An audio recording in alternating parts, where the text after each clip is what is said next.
प्रिय छात्रों, संस्कृत वर्धनम में एक बार फिर से आपका स्वागत है। आज हम कम्युनिकेटिव संस्कृत की पाठ्य पुस्तक मणिका भाग द्वितीय के प्रथम अध्याय वाङ्मयं तपः का अध्ययन करेंगे।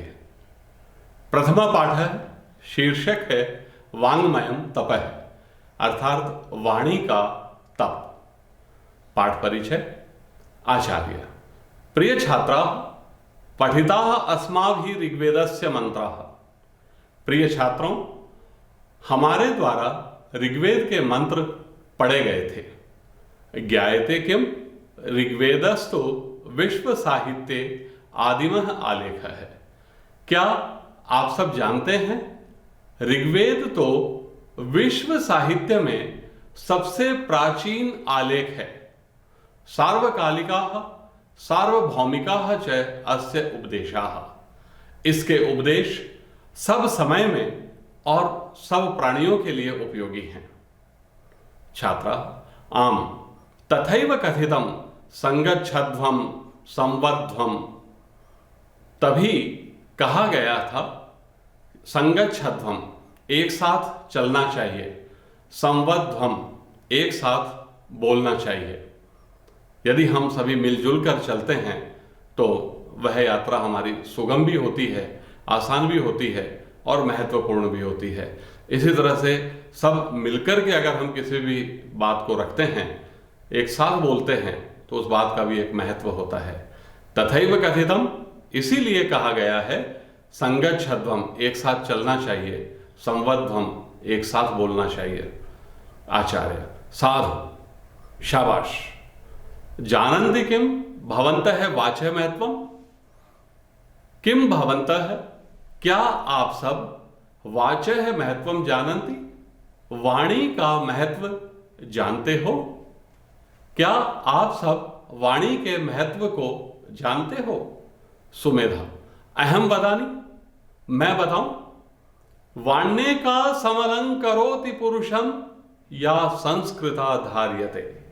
वाण्ये का, वाणी प्लस एका, एकमात्र वाणी पुरुषम समलंकरोति, पुरुष को सुशोभित करती है, या संस्कृता धार्यते, जो संस्कारों से धारण की गई हो। अर्थात जो वाणी संस्कारों से युक्त धारण की गई हो, संस्कार अर्थात व्याकरण सम्मत भाषा हो, वही वाणी पुरुष को सुशोभित करती है। अर्थात पुरुष को कोई भी सोने चांदी के या महंगे आभूषण सुशोभित नहीं करते हैं। पुरुष को एकमात्र संस्कारों से युक्त धारण की जाने वाली वाणी सुशोभित करती है। आचार्य। शोभनम, बहुत सुंदर। विद्यावताम वाचि सरस्वती विराजते। विद्वानों की वाणी में सरस्वती विराजमान होती है। इदमेव शिक्षयति अयम पाठ वाङ्मयं तपः। यही शिक्षा देता है यह पाठ वाङ्मयं तपः अर्थात वाणी का तप। प्रथमा श्लोक है। शारदा शारदाम्भोज वदना वदनाम्बुजे सर्वदा सर्वदास्माकं सन्निधिं सन्निधिं क्रियात्। शारदाम्भोज वदना, शरद कालीन कमल के समान मुख वाली शारदा मां सरस्वती। वदनाम्बुजे,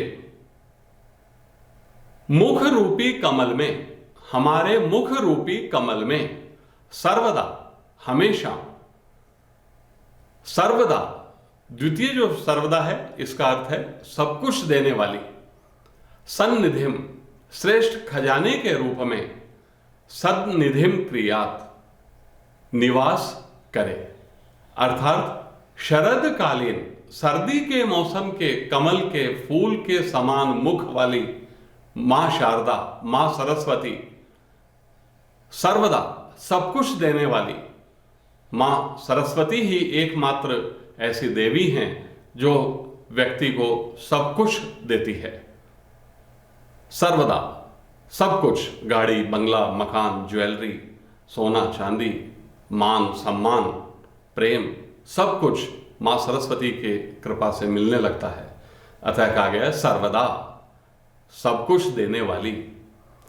अस्माकम, हमारे, वदनाम्बुजे, कमल रूपी मुख में, जो हमारा मुख है वो कमल के समान है, अतः हमारे मुख रूपी कमल में मां सरस्वती श्रेष्ठ खजाने के रूप में हमेशा निवास करे। अर्थात मां सरस्वती हमारे मुख रूपी कमल में सदैव निवास करे। द्वितीय श्लोक है, अपूर्व कोपि कोशोऽयं विद्यते तव भारती, व्ययतो वृद्धिम् आयाति, क्षयमायाति संचयात्। भारती, हे मां सरस्वती, तव अयम कोशः, तुम्हारा यह खजाना, कह अपि अपूर्व है, कैसा अपूर्व है, कैसा अद्भुत है। हे मां भारती, हे मां सरस्वती, आपका यह खजाना कैसा अद्भुत है। व्ययतो वृद्धिम आयाति, व्ययतः खर्च करने से, वृद्धिम आयाति वृद्धि को प्राप्त होता है, क्षयम आयाति संचयात, और एकत्रित करने से, संचय करने से, संग्रह करने से क्षयम आयाति नष्ट हो जाता है।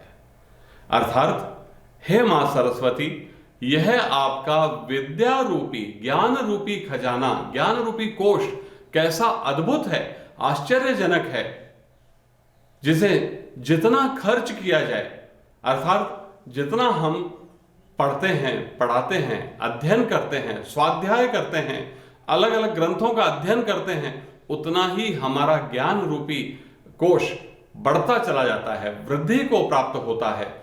और जितना हम इसको संचय करके, संग्रह करके रखते हैं, ज्ञान प्राप्त कर लेने के बाद भी किसी से चर्चा विचार नहीं करते हैं, यह मान करके कि जो ज्ञान मैंने प्राप्त किया है वह दूसरे के लिए उपयोगी हो सकता है, वह खर्च हो सकता है, तो ऐसी स्थिति में क्षय मायाति संचया, संचय करने से, संग्रह करने से वह ज्ञान नष्ट हो जाता है।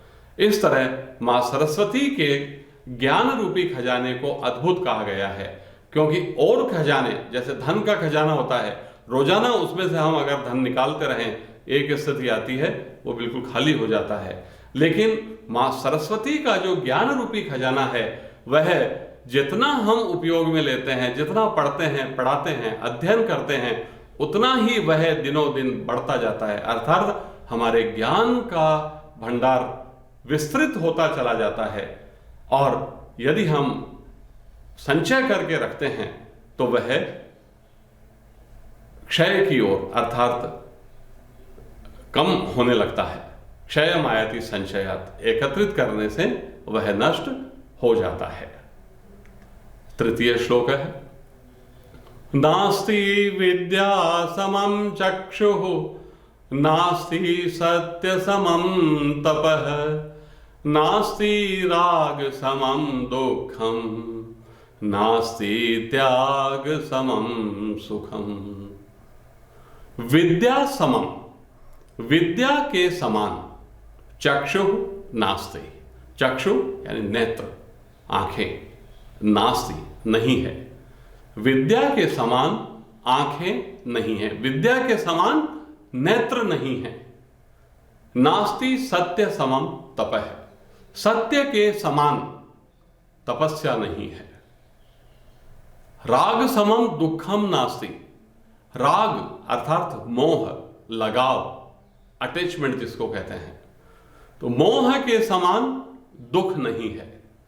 नास्ति त्याग समम सुखम, त्याग के समान सुख नहीं है। अर्थात विद्या के समान नेत्र नहीं है। इससे तात्पर्य है कि व्यक्ति के नेत्र होते हैं, लेकिन यदि वह अशिक्षित है, अनपढ़ है, तो वह बिल्कुल अंतर नहीं कर पाता। 100-500 के नोट में भी वह अंतर नहीं कर सकता, जबकि आंखें हैं उसके। लेकिन वही व्यक्ति शिक्षा प्राप्त कर लेने के बाद जब उसके नेत्रों में ज्ञान की ज्योति आ जाती है, वह भेद स्पष्ट रूप से अनुभव कर सकता है। वो बता सकता है कि कौन सा 100 का नोट है, कौन सा 500 का है। इसीलिए कहा गया है विद्या समम चक्षु नास्ति, विद्या के समान नेत्र नहीं है, क्योंकि विद्या प्राप्त करके ही हम उचित अनुचित कर्तव्य का भेद कर सकते हैं, जो कि साधारण नेत्रों के होते हुए संभव नहीं होता है। इसीलिए कहा गया है विद्या समम चक्षु नास्ति, विद्या के समान नेत्र नहीं है। नास्ति सत्य समम तपः, सत्य के समान तप नहीं है। तप अर्थात तपस्या, तपस्या वह नहीं होती कि घर बार हम छोड़ दें, परिवार छोड़ दें और कहीं तीर्थ स्थान पर या हिमालय पर जाकर के और हम भगवान नाम जप करने लगे। तप का अर्थ होता है अपने आप पर नियंत्रण रखना, अपनी इच्छाओं पर, अपने मन पर नियंत्रण रखना। और सत्य का यदि हम पालन कर रहे हैं, सत्य के मार्ग पर हम अपने जीवन में चल रहे हैं, तो सत्य के समान कोई तपस्या नहीं है। जिस तरह तपस्या करते हुए शरीर को कष्ट का अनुभव होता है, उसी तरह सत्य का पालन करने में भी कहीं कहीं कष्ट का अनुभव करना होता है। इसीलिए कहा गया है सत्य समम तपः नास्ति, सत्य के समान तपस्या नहीं है। नास्ति राग समम दुखम, राग के समान दुख नहीं है। देखिए संक्षेप में बहुत अच्छा इस श्लोक में बताया गया है सुख और दुख का लक्षण, कि नास्ति राग समम दुखम, नास्ति त्याग समम सुखम। संक्षेप में यही सुख और दुख का लक्षण भी है। हम अनभिज्ञता के कारण कई बार ये मान लेते हैं कि अगर इतना हमारे पास धन हो, ये सुख सुविधाएं हो, तो हम सुखी अनुभव करेंगे। लेकिन वास्तव में दुख राग समम, राग के समान कोई दुख नहीं होता है। हम किसी भी व्यक्ति में, वस्तु में जितना हम लगाव रखते हैं, जितना मोह रखते हैं, और उसके बिछड़ जाने पर उतना ही हमें दुख होता है। तो नास्ति राग समम दुखम, दुख के स्थिति में राग मुख्य कारण है। राग के समान कोई दुख नहीं होता है, मोह के समान दुख नहीं है। नास्ति त्याग समम सुखम, त्याग के समान सुख नहीं है। यदि हमारे मन में त्याग की भावना है, तो फिर संयोग या वियोग किसी भी स्थिति में हम अपने आप को सुखी अनुभव करेंगे। तो नास्ति त्याग समम सुखम, त्याग के समान सुख नहीं है।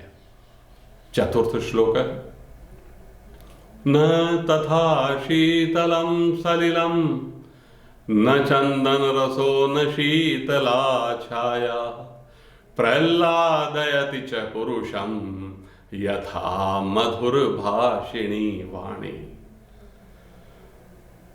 पुरुषम, पुरुष को, मनुष्य को न शीतल सलिलम, न तो ठंडा पानी, सलिलम अर्थात पानी, जल, न चंदन रस है, न चंदन का रस, न शीतला छाया और न ही ठंडी छाया प्रह्लादयति, प्रसन्नता देती है, खुशी देती है।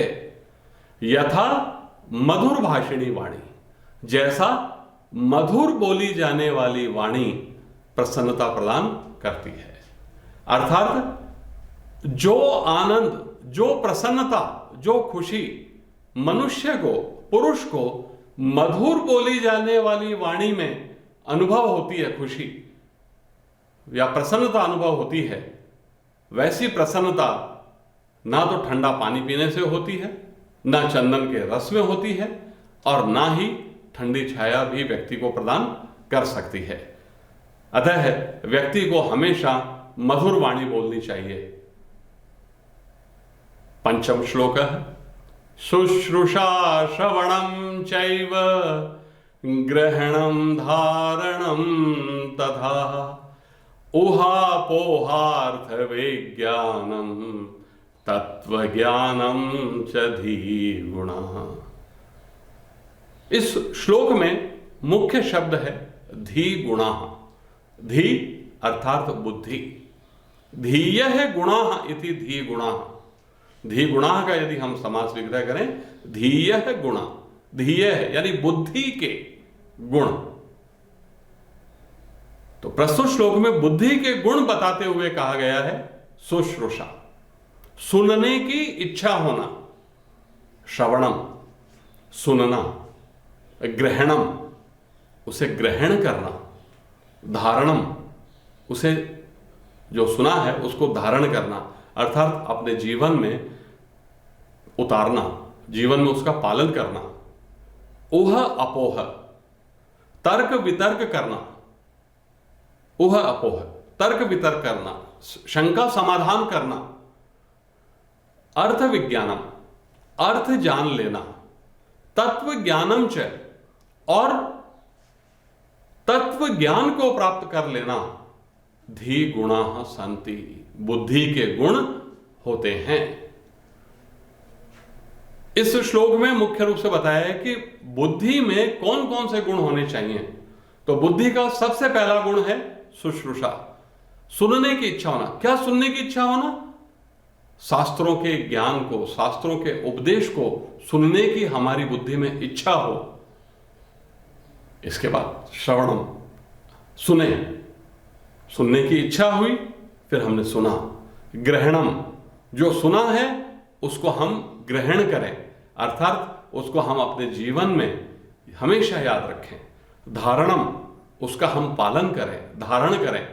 जैसे वस्त्र हम ग्रहण करते हैं, लेते हैं, धारण मतलब वस्त्र पहनते हैं। इसी तरह से सबसे पहले हमारे बुद्धि में इच्छा होनी चाहिए शास्त्रों को सुनने की इच्छा, इसके बाद में सुनना, फिर ग्रहण करना उस ज्ञान को, और ग्रहण करने के बाद में उसे अपने जीवन में अपनाना। और ऊह अपोह शंका समाधान करना, तर्क वितर्क करना। किसी भी स्थिति में काम करें या ना करें, करने से क्या फायदा है, क्या नुकसान, क्या लाभ है, क्या हानि है, इस तरह से उस पर हम चिंतन करें। ऊह अपोह तर्क वितर्क करें, शंका समाधान करें, संदेह निवारण करें। अर्थ विज्ञानम और अर्थ को हम जानें। तत्व ज्ञानम च और अंततः तत्व ज्ञान को हम प्राप्त कर लें। किसी भी बात में जो ज्ञान कहा गया है उसको हम प्राप्त करें, तभी हमारी बुद्धि गुणवान कहलाती है। और बुद्धि गुणवान कहलाती है तभी हम बुद्धिमान कहलाते हैं।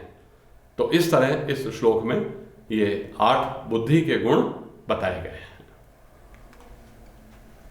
षष्ठः श्लोकः माधुर्यम् अक्षरः व्यक्ति पदच्छेदः स्तु सुस्वरः धैर्यं लय समर्थं च षडेते पाठका गुणः। पाठका गुण अर्थात पाठक के गुण, पढ़ने वाले के गुण। अंग्रेजी में कहते हैं रीडर के क्वालिटीज। रीडर में क्या क्वालिटीज होनी चाहिए, पाठक में, पढ़ने वाले में क्या गुण होने चाहिए, तो वो बताते हुए सर्वप्रथम बताया है माधुर्यम मधुरता, अक्षर व्यक्ति स्पष्ट उच्चारण, पदच्छेद पदों को या शब्दों को अलग अलग करके पढ़ना। बड़े जो वाक्य होते हैं, बड़े शब्द होते हैं, उनको छोटे छोटे अलग अलग हिस्सों में बांट करके पढ़ना। पदच्छेद शब्दों को अलग अलग करके पढ़ना। सुस्वर है अच्छा स्वर होना, अर्थात मधुर स्वर होना। धैर्यम धैर्य के साथ, धीरज के साथ पढ़ना। लय समर्थम लयबद्ध तरीके से पढ़ना। षडेते पाठकाः गुणा, षडेते षट प्लस एते, ये 6 पाठकाः गुणा पाठक के गुण होते हैं। जो भी जैसे समाचार वक्ता है, समाचार वाचक जो होते हैं पाठक हैं, और भी आप कथावाचक को देख सकते हैं, या जो भी पढ़ने वाला होता है, बोल करके जो पढ़ रहा है वो है पाठक, रीडर जिसको कहते हैं, न्यूज रीडर। सबसे पहला गुण मधुरता। पाठक के बोलने में मधुरता होनी चाहिए, कठोरता नहीं होनी चाहिए। अक्षर व्यक्ति स्पष्ट उच्चारण होना चाहिए। यदि हम स्पष्ट उच्चारण नहीं करते हैं या कोई भी पाठक शब्दों का स्पष्ट उच्चारण नहीं करता है, अशुद्ध उच्चारण करता है, तो वह उपहास का पात्र बनता है। पदच्छेद पदों को अलग अलग करके बोलना, क्योंकि यदि हम संयुक्त रूप से कोई शब्द बोल देते हैं तो अर्थ का अनर्थ हो जाता है। उदाहरण के रूप में रोको मत जाने दो, अर्थ हुआ इसका क्या कि रोको मत जाने दो, और यही अगर मैंने कहा रोको मत जाने दो, इसका मतलब रोको जाने मत दो।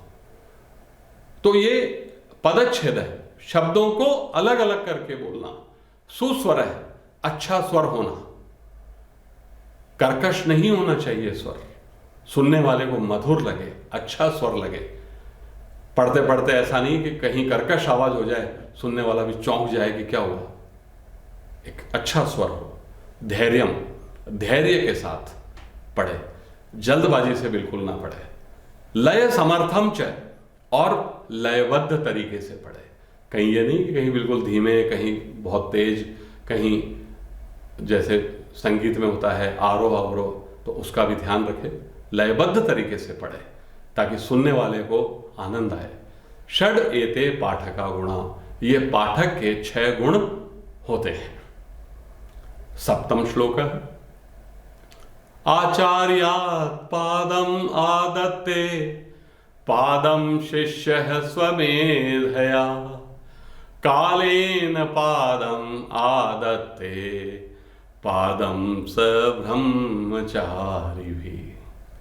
प्रस्तुत श्लोक में छात्र के या विद्यार्थी के पूर्ण ज्ञान को 4 अलग अलग हिस्सों में विभाजित करके बताया गया है कि किसी भी विद्यार्थी का ज्ञान, जो संपूर्ण ज्ञान होता है, वो 4 अलग अलग, 1/4 हिस्सा उसे 4 अलग अलग व्यक्तियों से प्राप्त होता है।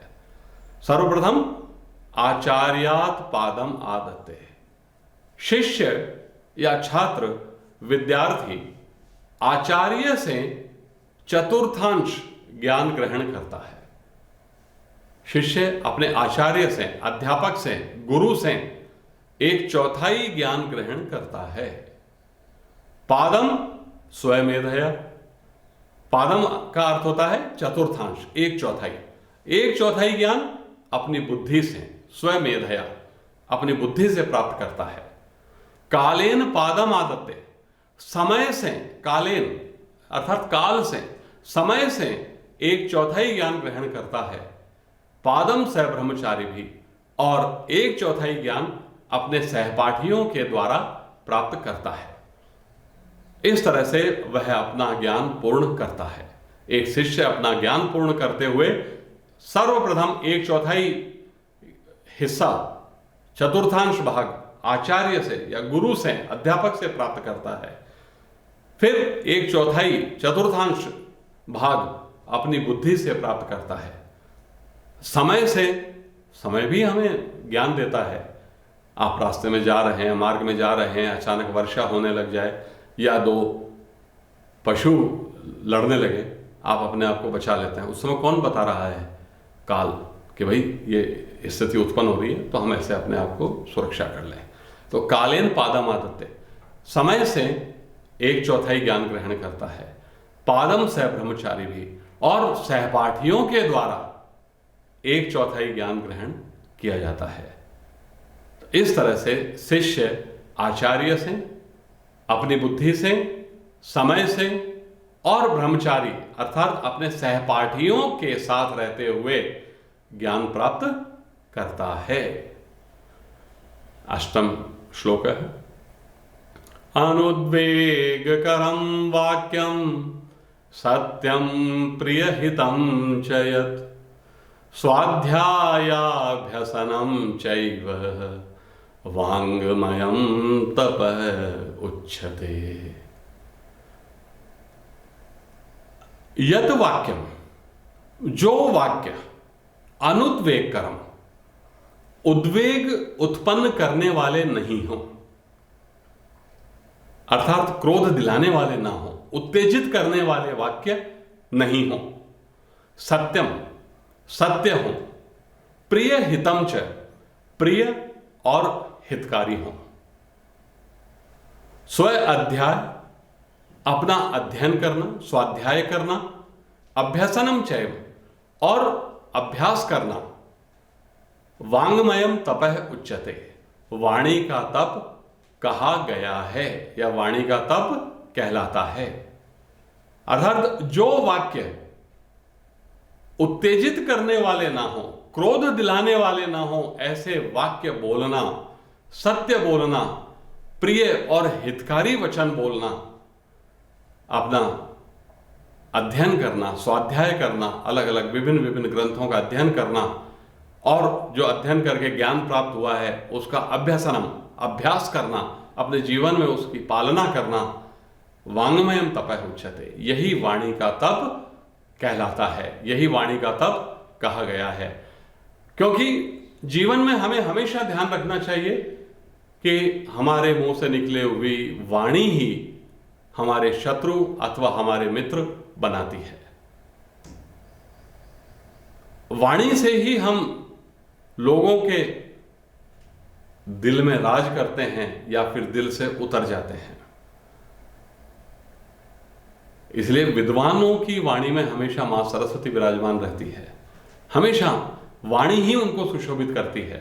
अतः जीवन में हमेशा मधुर वाक्य बोलने चाहिए जिससे किसी को उत्तेजना ना हो, क्रोध ना आए, आवेग में वो ना आए। अनुद्वेग करम वाक्यम, आवेग में नहीं आने वाले वाक्य, सत्य, क्योंकि व्यक्ति की विश्वसनीयता सत्य वाक्य बोलने पर ही होती है। तो हम सदैव सत्य बोलना चाहिए। प्रिय हितम, प्रिय और हितकारी बोलना चाहिए, कभी भी किसी के लिए अप्रिय या अहितकारी बात, अहितकारी वचन नहीं बोलने चाहिए। स्वाध्याय, अपना अध्ययन करना चाहिए और जो अध्ययन करके ज्ञान प्राप्त किया है अभ्यासनम, उसका अभ्यास करना ही वांगमयम तपः उच्यते, वाणी का तप कहा गया है। धन्यवाद।